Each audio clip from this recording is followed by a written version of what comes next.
کرتا جا رہا ہوں کہ کشتی مجھے لے جائے بغیر کشتی نہیں لے کے جائے گی۔ بزرگ فرما رہے ہیں کہ اس پہ ہمیں سوار ہونا پڑے گا۔ اچھا سوار تو ہو گئے، الحمدللہ سارے سوار ہو گئے ہیں نا، یہاں یہ کشتی یہ نجات بنی ہوئی ہے، سارے سوار ہو گئے۔ اب جب میں کشتی میں بیٹھا، مجھے کارنر پہ کشتی کے کونے پہ ایک سٹیکر نظر آیا، ایک چھوٹا سا، اس پہ لکھا ہوا تھا اصطلاحات نوٹ۔ کشتی کی طرف سے کچھ قوانین تھے، کشتی پہ فلاں جگہ بیٹھنا ہے، فلاں جگہ نہیں ہونا، وگرنہ ڈوبنے کا امکان ہے، یہاں بیٹھیں گے تیزی سے تیر کے کنارے تک پہنچ جائیں گے۔ کشتی کے قوانین تھے نا، میں بیٹھ گیا، لیکن میں نے سوچا درود بر محمد والے بسم اللہ جناب ذاکر اہل بیت تشریف لے آئے ہیں، ماشاءاللہ خوش آمدید ہم کہتے ہیں، صلوات بھیجیے بر محمد والے محمد۔ ہاں جی ہاں آج بس قبلہ آ گئے تو میں آپ کا آنا ہی میرا جانا ہے۔ آخری بات سنی اور زحمت تمام۔ کشتی پہ سوار ہو گیا، لیکن شرائط جو کشتی کی تھی اس کے مطابق نہیں چل رہا، میں اپنی مرضی سے بیٹھ گیا۔ کیا ڈوبنے کا امکان ہے یا نہیں ہے؟ جب کشتی نے کہا کہ ایسے بیٹھو تو مجھے کیا تکلیف ہے کہ اپنی مرضی کروں؟ تو معلوم ہوا خالی حسینی کہلوانا کافی نہیں، حسین کے مطابق زندگی گزارنا ضروری ہے۔ یہ ہے جو عقیدت تمہیں حقیقت کے در پہ لے کے جائے گی۔ اگر یہ مجلسیں عقیدت حق پر مشتمل ہیں تو حقیقت میں ہم ہر باطل کے خلاف ہیں۔ اگر یہ عقیدت مظلومیت پر مشتمل ہے تو حقیقت میں ہم ہر ہونے والے ظلم و ستم کے خلاف ہیں۔ اگر یہ عقیدت بھائی چارے اور مساوات پر مبنی ہے تو حقیقت میں ہم ہر قسم کے نسلی امتیاز کے خلاف ہیں۔ یہ غم حسین میں رونا تمہیں ایک حقیقت تک لے کے جاتا ہے۔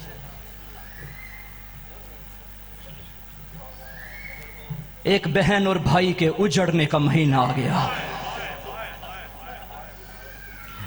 بڑا انوکھا رشتہ ہے بہن اور بھائی کا۔ اے اہل عزا جن کی بہنیں ہیں خدا نصیب اچھے کرے، جن بہنوں کے بھائی بیٹھے ہیں خدا سلامت رکھے۔ بہن ہر غم برداشت کر لیتی ہے، بھائی کا دکھ برداشت نہیں کرتی۔ کائنات میں تمہیں بہنیں بھی بڑی ملیں گی، بھائی بھی بڑے ملیں گے، لیکن خدا کی قسم نہ زینب جیسی کوئی بہن ہے، نہ حسین جیسا کوئی بھائی ہے۔ شریکت الحسین لقب ہے اس بی بی کا۔ یہ چاند جو تم نے دیکھا ہے نا، اسے دیکھ کے زینب بڑا روئی ہے۔ سال بھر بڑے چاند نکلتے ہیں، رجب کا چاند نکلے تم خوشیاں مناتے ہو، رمضان کا چاند آئے تم خوش ہو جاتے ہو، ربیع الاول کا چاند آئے تم خوش ہو جاتے ہو۔ میں منت کر رہا ہوں تمام مسلمانوں کے آگے، یہ وہ چاند نکلا ہے، اس میں خوشیاں نہ منانا، اسے اچھے لباس نہ پہننا، اب ہمیں اچھے کھانے مزہ نہیں دیں گے۔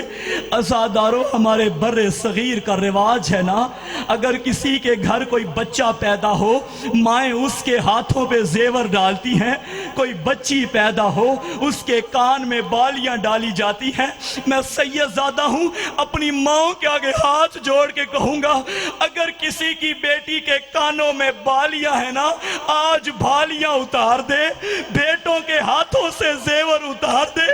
اگر تم سے بچہ پوچھے اماں کیا حالت بنا رہی ہو تو کہنا بیٹا سجے ہوئے گھروں کے اجڑنے کا موسم۔ اجرکم اللہ، اور ہائے کرنا اللہ تمہارا قبول کرے۔ سجے ہوئے گھروں کے اجڑنے کا موسم۔ 28 رجب کی رات بڑی قیامت کی رات تھی۔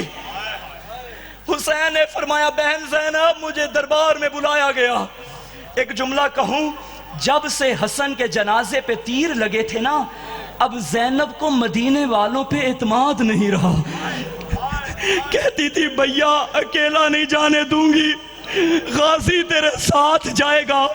دربار میں گیا تو حسین کا رنگ اور تھا، لیکن جب دربار سے پلٹ کے آیا ہے نا، آنکھوں میں آنسو ہیں۔ بہن نے بھائی کو روتا ہوا دیکھا، بھیا خیر تو ہے؟ فرمایا زینب مدینہ ہمارے رہنے کے قابل نہیں رہا۔ عزادارو یہ جملہ سننا تھا، جنہوں نے ہائے کی ہے بی بی تمہارا پرسہ قبول کرے، جنہوں نے ابھی تک ماتم نہیں کیا ارادہ بنا زہرا تمہیں توفیق دے رونے کی۔ آج پہلی رات ہے، بی بی کے گھر میں بیٹھے ہو، بھائی کا پرسہ دینا ہے۔ یہ وہ وقت تھا، بہن نے بھائی سے کہا بھیا مجھے ایک وقت یاد آ گیا۔ زینب کون سا وقت یاد آیا؟ بھیا میں چھوٹی سی تھی، مجھے ایک خوفناک خواب آیا تھا۔ میں نے اماں سے کہا اماں مجھے ایک خواب آیا ہے، مجھے اس کی تعبیر بتا۔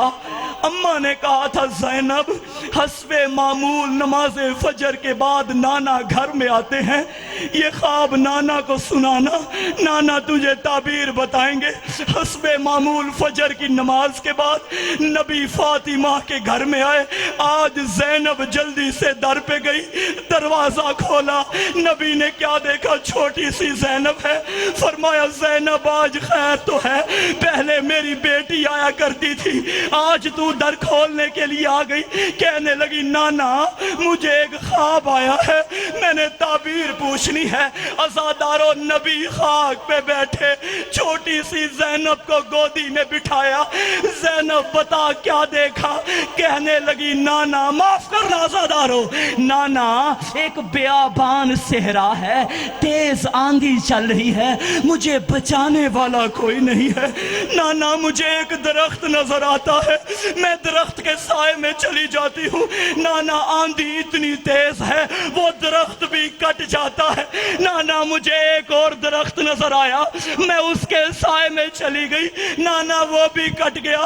اس کے بعد زینب خاموش ہو گئی۔ نبی نے فرمایا زینب آگے کیا ہوا؟ کہنے لگی نانا مجھے شرم آتی ہے۔ کہا زینب بتا۔